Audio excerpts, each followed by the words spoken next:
where the sun was shining that was British. So this was the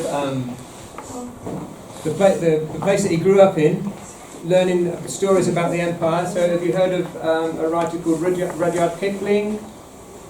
Yeah, or Joseph Conrad? Okay, these were writers that wrote romantic stories about the empire. Yeah, so there was it wasn't always the realities of what would happen in the empire, but there were stories that made you want to, go there. So a young man like that might want adventure. He's just living in a small town in the middle of nowhere. There's a place called Newport Pagnell, which is part of Buckinghamshire, and that's there's a small town, nothing going on. He grew up reading stories about the British Empire. He wanted adventure, yeah? So that's how, and you were right, there was something, if I move on. Yeah, propaganda and conscription it was, and loads of posters like this, your country needs you.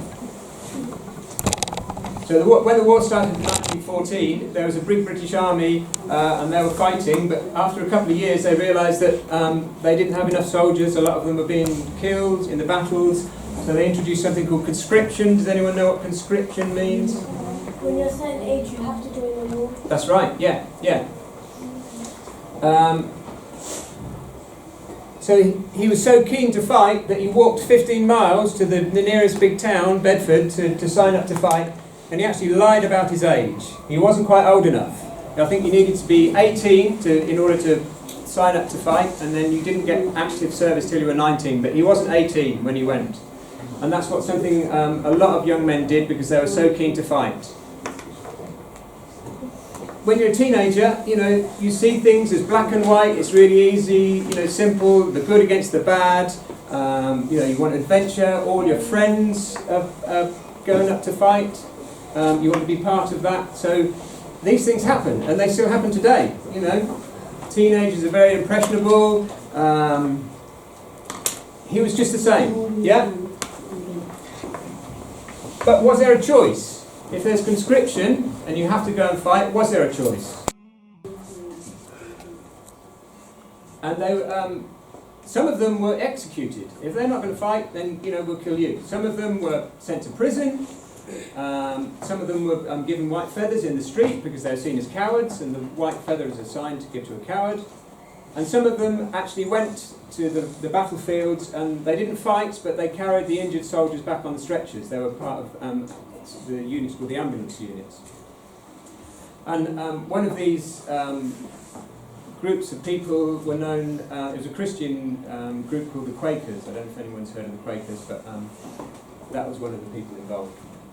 So he was a Christian, but he was more keen on fighting for his country and saving the empire. So he joined up, he got this nice new uniform, and he didn't know what he was going to do, he just wanted to fight. He joined the machine gun corps, and he was sent to serve in the Egyptian Expeditionary Force. So obviously in Egypt. Why was he sent to Egypt? Well, the British Empire had a strong interest in that area. They controlled the Sultanate of Egypt at that time because there was a key strategic aspect of that place. Does everyone know what it was? It's a physical... Was it a river? It was a river, yeah, but it joined the Red Sea to the Mediterranean. Do you know what that is? With a canal. Has anyone heard of the Suez Canal? Okay, at that time, the Suez Canal joined, the Red Sea was very close to the Mediterranean, and it linked those two seas, and it was very important strategically because the British Empire had lots of trade interests around the empire. So what kind of things might they have got from India at that time? Goods. Spices, anything else? Tea, yeah. So those kind of things. There was no aeroplanes then that brought them back. So how did they get back from the empire back to Britain? Ships, yeah. So if they came back by ships, before the Suez Canal was there, they had to go all the way around South Africa. It took a long time. Once they built the Suez Canal, it was much quicker. So it was very important that they held control over this short stretch of canal, man-made waterway, because it was key to trade. A lot of what the war was about was trade interests. So there was all these empires involved, the British Empire, the Russian Empire, the Germans, and it was a lot to do with economy and things like that.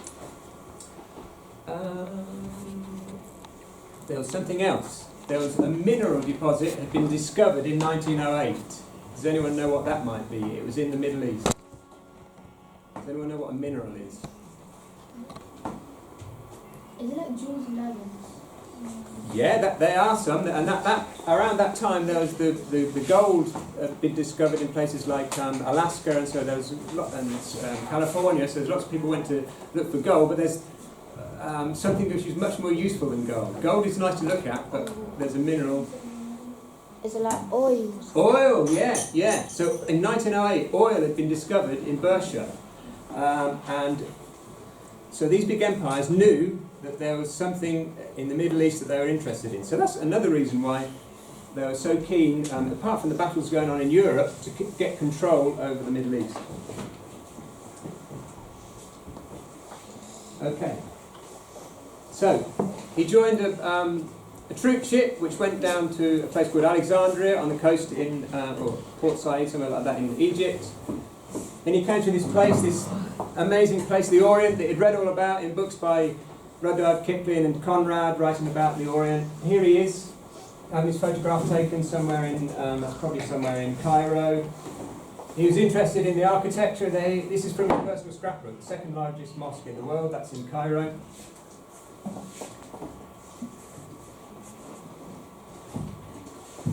More things, so the Wailing Wall, you know who they might be? They're actually Jewish women, that's the Wailing Wall, you can see the writing there. Here's a Muslim date seller in Cairo. So he was, at this time, before he was fighting, he was just like a tourist. You know, he'd read about this place, he's in this fascinating place. He'd gone there before he'd reached the front lines. And the way they reached there was either by marching, that's my grandfather, or on horseback. And he had a horse as well. And they had to take all their equipment and everything, you know, to the battleground. But the reality of war. So here they are, here's the tent in the desert battlefield. Do you know what that thing is there? A gun. What type of gun? Machine gun. Machine gun, yeah. They've been invented recently. So these are the bullets that go through there, and you pull the trigger and loads of bullets go really quickly. That can do lots of damage. That can kill lots and lots of people. They were fighting against the Ottomans. And what do you think the Ottomans were armed with? Swords. Yeah, they did have rifles, but they didn't have machine guns, but they had swords. And this is what we'll look at later on. So they had swords like this. We'll look at that later on. I'll just finish off the little talk. Any questions? Please shout them out. Couldn't the sword spray gun stop the bullet? Yeah, but if there's like hundreds of bullets coming quickly, you know, maybe if you're a ninja, you might be able to deflect them all, but it's a bit too much. Yeah. This is a photograph of a cross-country race involving the soldiers from the British Army. So if we look, we can see that there's soldiers from the Indian regiments and the African regiments all running together in a race. So which side in the war were the Muslims on? Both sides, yeah. It wasn't black and white, they were fighting on both sides. So we had, alongside my grandfather, we had a group called the Bengal Lancers, were the fighters from India. Does anyone know where Bengal is? Bangladesh, yeah? So they were fighting in the same arena war. And has anyone heard of a man called T. Lawrence? Lawrence of Arabia? Yeah? So he worked with the Arab tribes who wanted to revolt against, they saw this as a good time to revolt against the Ottoman Empire because the Ottomans controlled Mecca and Medina, and the Arab tribes wanted to get control back then. So the British were already in alliance with the Arabs then, and that's continued to this day, and we're still, selling arms to the Arabs who are, still using them indiscriminately against people. Okay. There's always time for football. So even though there's wars going on behind the lines, when the soldiers had done some fighting, they went back and it was recreation. They played in the Sultan's Challenge Cup, a football match. And there's a trophy and there's a football team, and there's my grandfather there. He didn't play, but he was interested in football.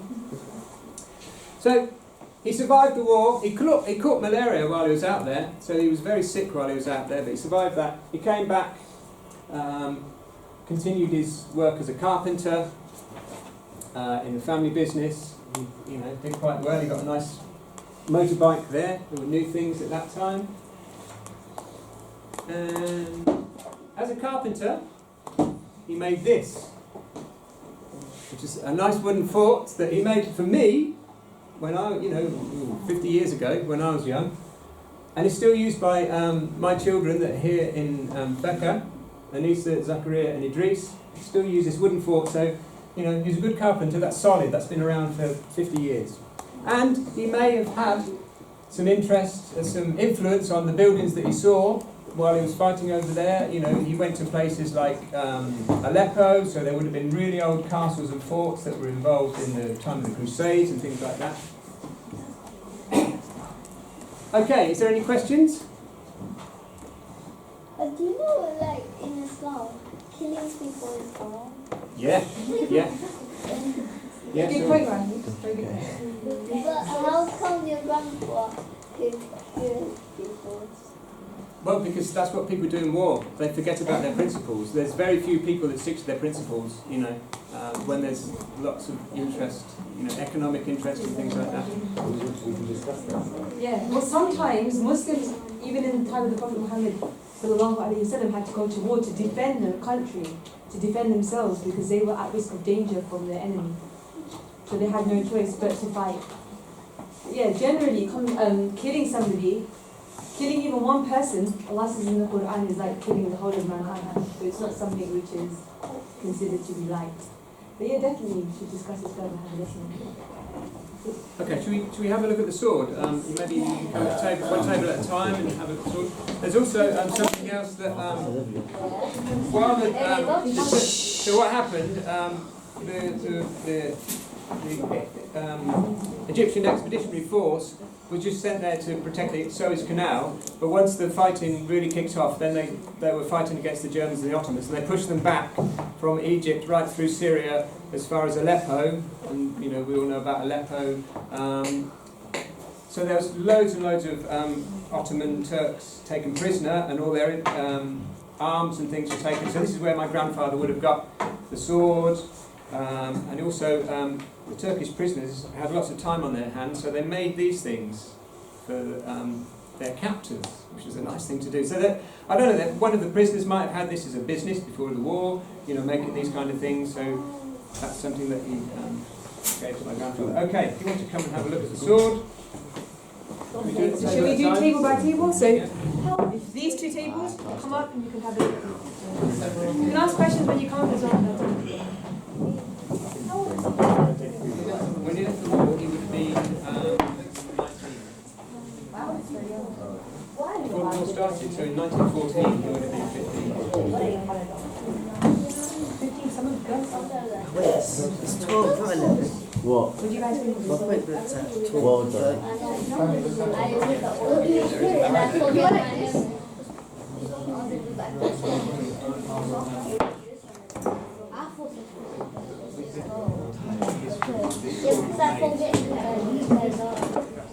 I was just reading about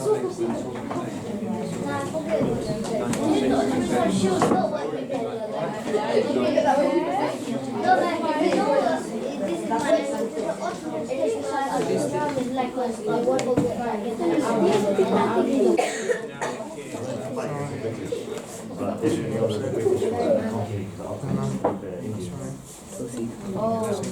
asked your name before, but what's your name, bro?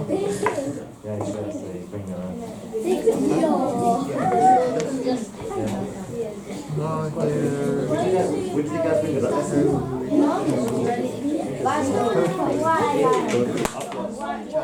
How did it start?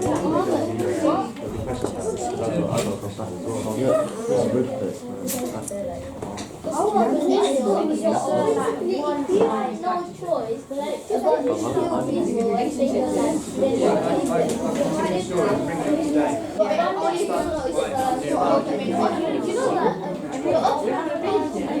I mean, if there's more time. Okay guys, we go back to your seats. If we can have these two tables.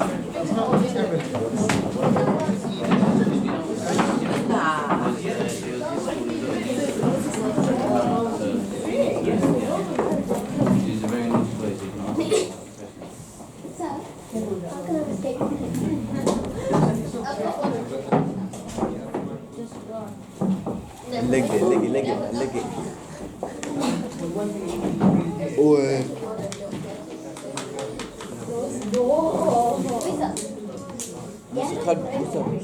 I'll just play basketball, come. what do you think? I'll beat anyone.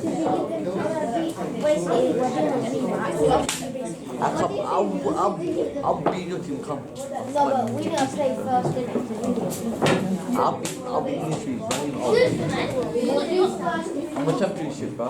Why? Why do you I'm a championship. I'm happy from basketball. Rahim, I'll beat you basketball. I'm special. I'm for my team. I'm for my team, fam. Okay guys, if you go back to your seats. They turn around, fam. Okay guys, Oh, this guy, come let me help him. Is this still recording? Yeah.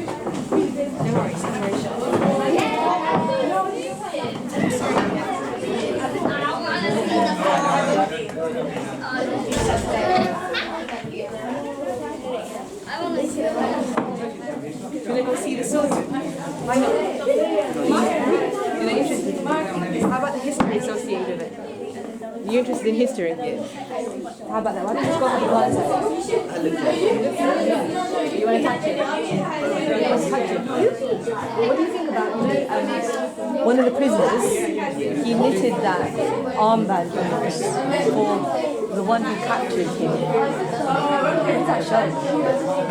Did you ever think about gifting something to somebody who is imprisoning you? Not really. Exactly. So they must have had some sort of relationship. They must have been friends maybe that you wanted to gift, right? Did you know about Muslims in World War? Yeah. You did? Where have you done that? Oh, really? Yeah.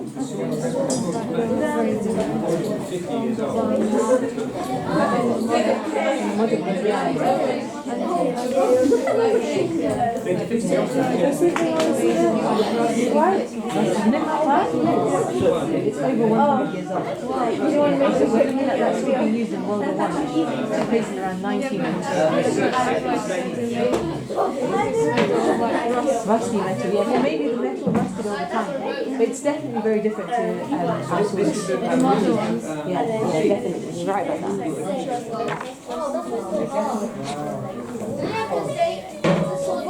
That's right, yeah. And then this thing here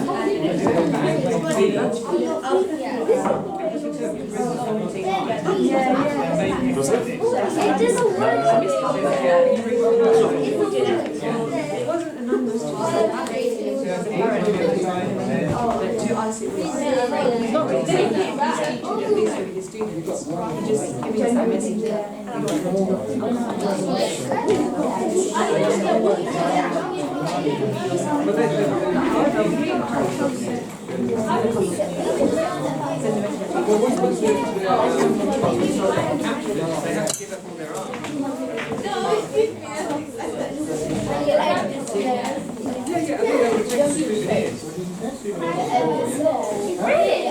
Okay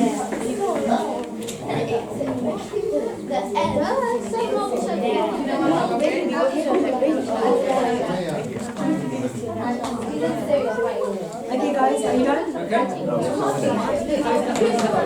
Pretty cool, man. Right, you careful there.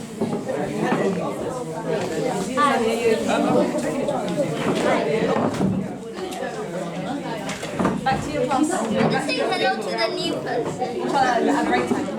To speak to them. We've been interested in taking souvenirs. There's probably lots of Do not take picture of the big.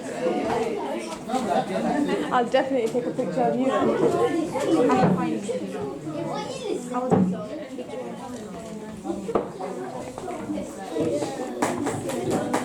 Okay, everybody, we can take to our seats, please.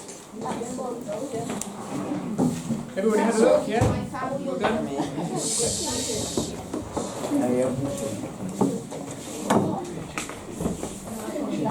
So, just to wrap up,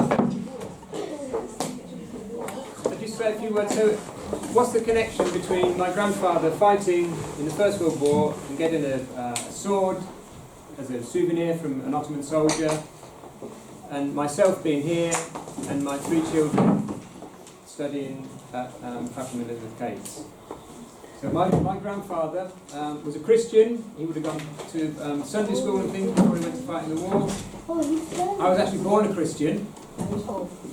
But growing up with my grandfather, he used to tell stories. You know, I saw these things and I saw the photographs and his scrapbooks, and he told me stories about this fascinating place, the Orient, the East, and what happened there, and that sort of sparked an interest in me. But I wasn't interested in going fighting over there. I had like a spiritual quest, yeah. So I was searching for the meaning of life, reading lots of things, and I went to study in a place called the School of Oriental and African Studies, which is part of the University of London, because I was interested in academic study as well as a personal quest.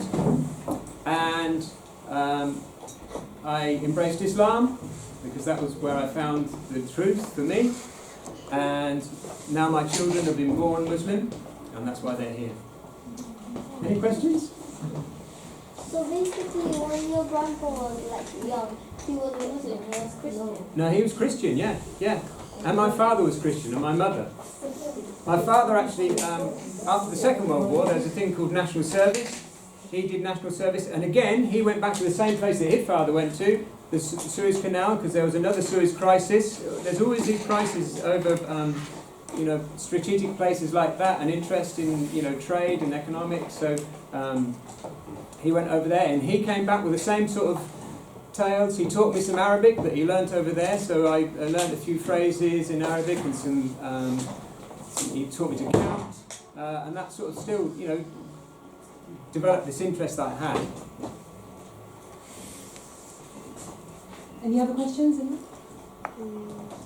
Thank you very much for listening. Thank you for coming.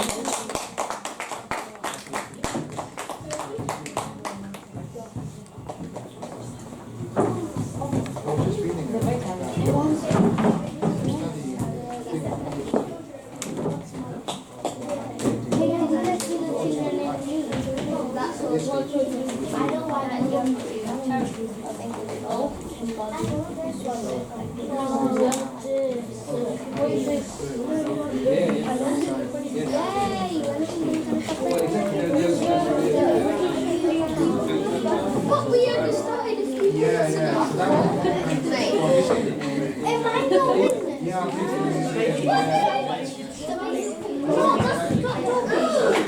Okay, you have 5 minutes before we carry on with our lessons. We've got 5 minutes break. In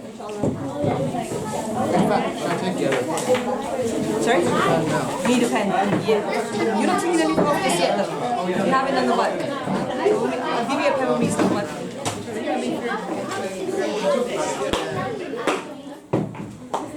Okay, thanks for your time.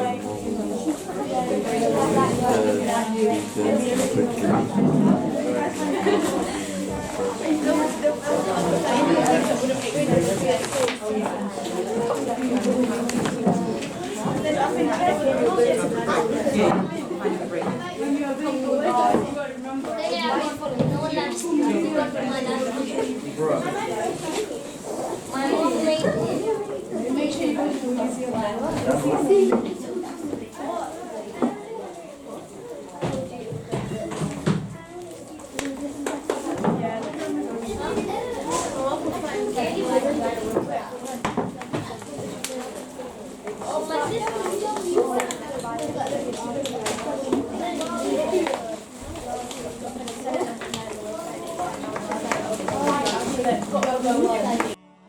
Empire. Does anyone know what that empire was? The Roman Empire was a bit finished by then, but the Italians were involved. Yeah. Why were they fighting anyway? Well, that's a very good question. That's a really good question. We could spend a lot of time talking about that. There's one other empire that was secretly allied with the Germans that we haven't talked with. It might be of interest to us here. Japan. No, not Japan.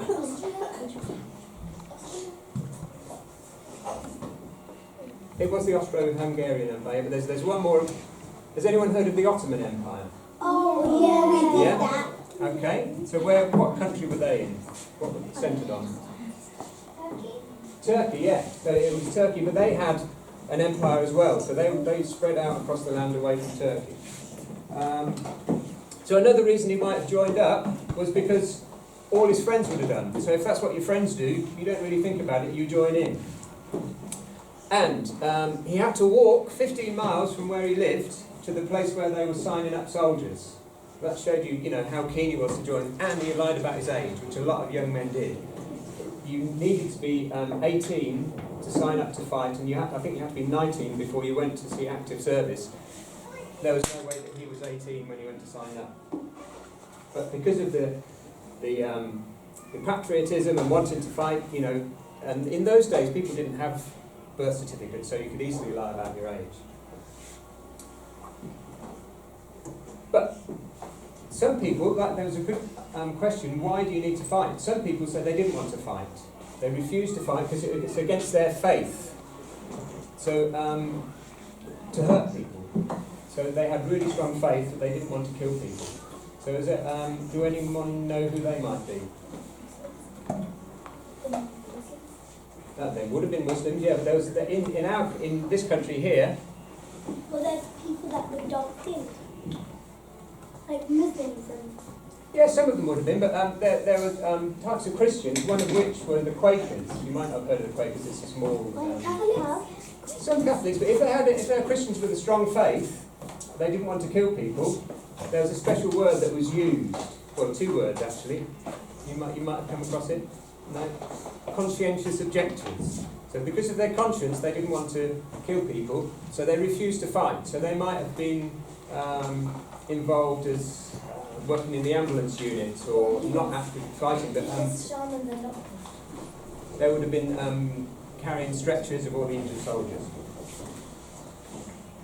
Okay, let's move on. So here he is. So now he's in his uniform, and he joined something called the Machine Gun Corps.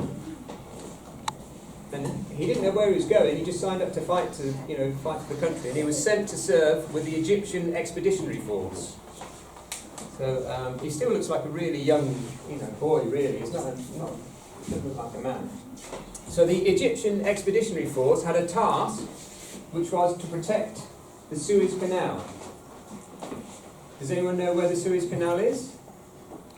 Okay, so canal which links the Red Sea with the Mediterranean through a small stretch of land, and it was very important in those days because it meant that you could bring, in those days, all the goods and things that came from the British Empire, like the spices and the tea, could make a much quicker journey if they came through the Red Sea than rather than going all the way around Africa to get up. So a lot of what the war was about was trade interests, and one of which was protecting the Suez Canal so that they could still get the ships through with all the trade. There was something else that all the empires were interested in, something that was discovered in 1908 through digging, looking for things. It was a mineral deposit. Does anyone know what it was? Gold? Oh, gold. There was lots of people interested in gold. Yeah, there was, but it wasn't in this area. But Coal. It's like coal. It was a fuel. Yeah. Charcoal? Not charcoal. Oil? Oil, yes, yeah.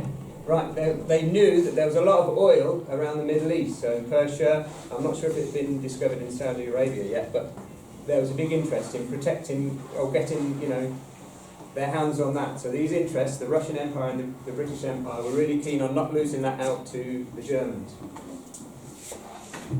Okay, so then he went off to war. And he arrived in a place called the Holy Land. This was something that he would have learnt about at Sunday school as a Christian. Here he is here, in his uniform, in all these amazing sights that he saw. He was in Cairo, and he went through Palestine and Jerusalem.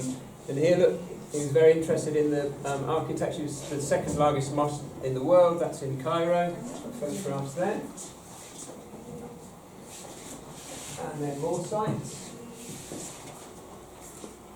Does anyone know what this is? This is a special wall in Jerusalem. The Wailing Wall. The Wailing Wall, yes, yeah. So these will have been Jewish women praying at the Wailing Wall. Oh, sorry, it's on the sheet.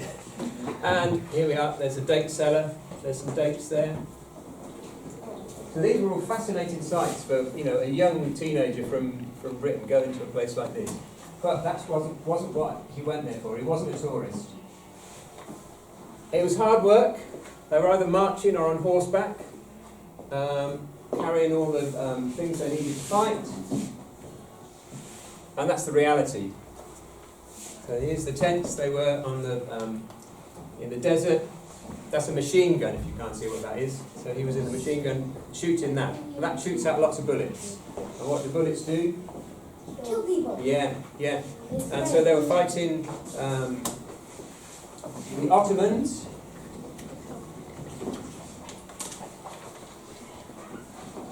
And the Ottomans were using these kind of things.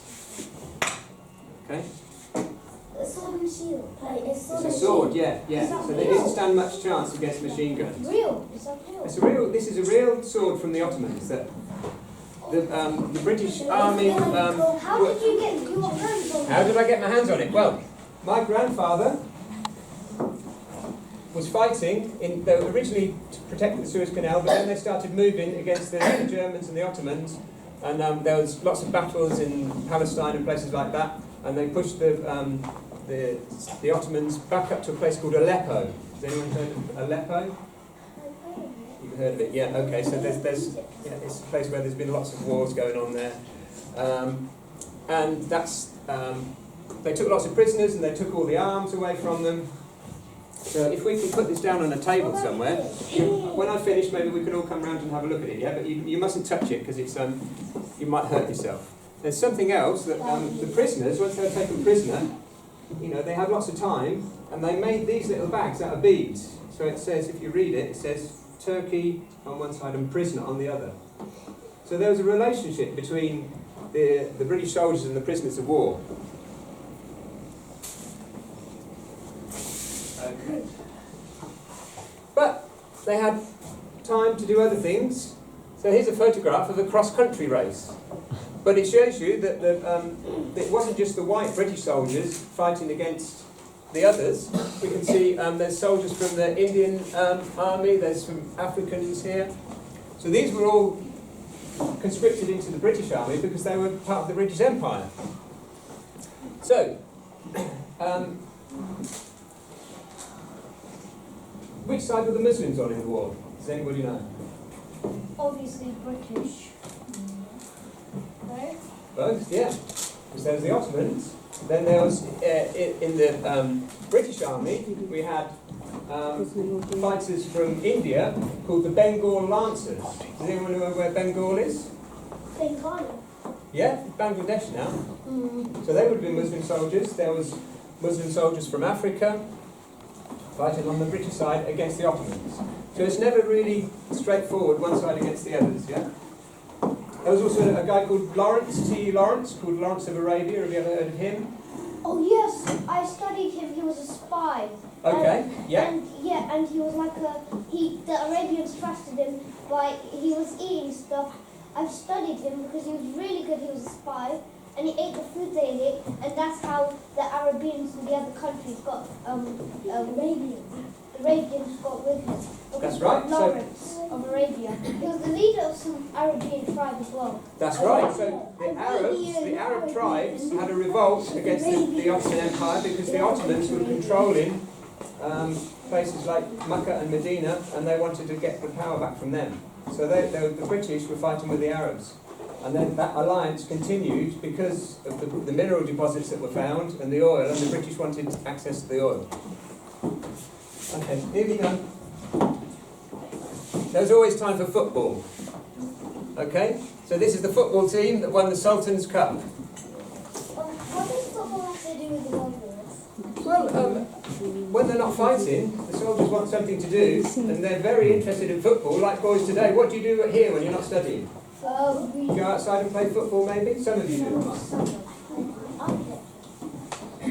Okay, so he caught malaria while he was out there, and he was very sick, but he survived the war, thanks to God. And he returned home to work, studied as a carpenter. He built a career as a carpenter. And there's a nice Riley motorbike there from when he came back. That's a motorbike, yeah. And as he was a carpenter, and he's really good at making things, he made that. Does anyone know what that is? That is so sick.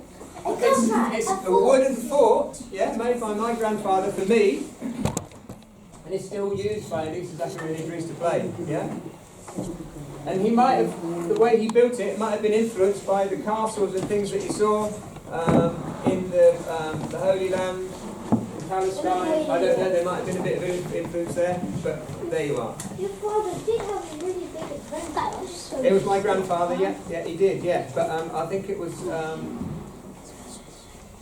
it wasn't all pleasant. There were some really, nasty things that he saw there that he didn't really talk about. So I can't tell you about those. But, in wars, people die, and it's not very pleasant. Okay, shall we have a look at the sword?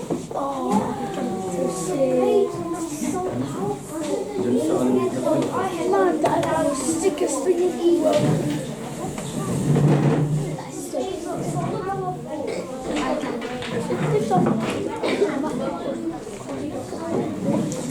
Anissa's grandfather was amazing at painting. He did all kinds of things.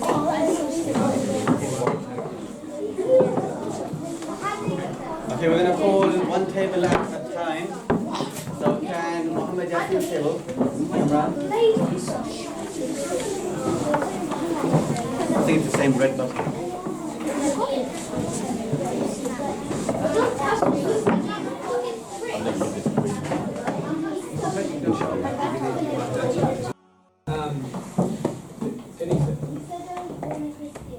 I said me.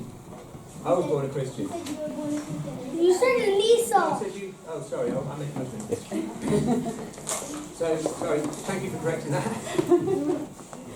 So his stories, the stories that he told me about this place that he was fighting and the people he encountered, was very interesting to me. Aroused an interest in me, and I went on a quest. But I went on something called a spiritual quest to find the meaning of life, and I ended up studying a place called the School of Oriental and African Studies, which focuses on studying the East and the Middle East. And my interest, rather than, so he was fighting in a war, my interest was more in an inner struggle. So have you heard the word jihad? Yeah. There's an inner part to that where you struggle with yourself, and that was where my interest was, not fighting. So I'm more interested in peace. Myself and Carolyn have brought up our children Muslim. We're interested in peace. And now I work for an organisation who's devoted to peace work, conflict resolution, and campaigning against the arms trade. And that's a Christian organisation called the Quakers, which I mentioned earlier on. They were the people in the First World War who were conscientious objectors. They said, I can't fight and kill anybody, it's against my faith to do that. So they refused to fight. Some of them were executed. Some of them were locked up as prisoners, and some of them went to the battles and carried the injured soldiers on stretchers. Okay, so that rounds it up. That's where we are today. Thank you very much for listening. I hope you enjoyed it.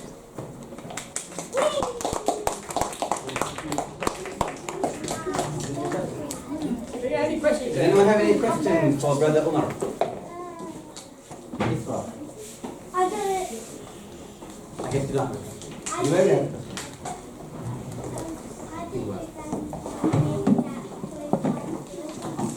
Because he was a carpenter, so before he went to fight, he was learning to be a carpenter, and when he came back, he carried on the trade, and he learned how to make things like that.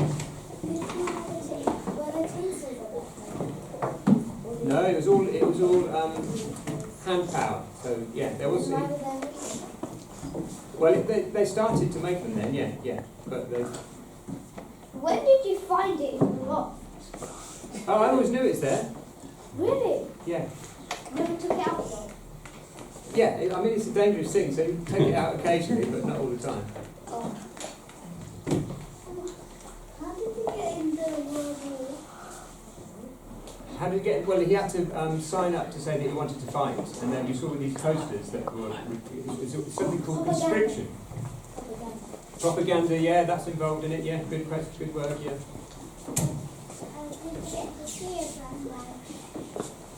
Yes, yeah. He made me that fort that you saw the photograph of. He used to take me to football matches a lot. Yeah, he told me lots of stories. If I was to buy a sword, how much would it be? That one. If you wanted to buy the sword of you. It's probably not worth a lot because I imagine there would have been a lot of soldiers in that area. Once they defeated the Ottoman army, they would have taken all their swords and things and kept it as like mementos and souvenirs. If it was a really nice specimen, shiny, it might be worth a lot. It's probably worth a bit, but not a lot of money. What about pieces of World War I boats? Bombs? I don't know. No, boats like the one that. Bolts, yeah, they might be worth something. I'm not really an expert. I'll tell you the story of my grandfather.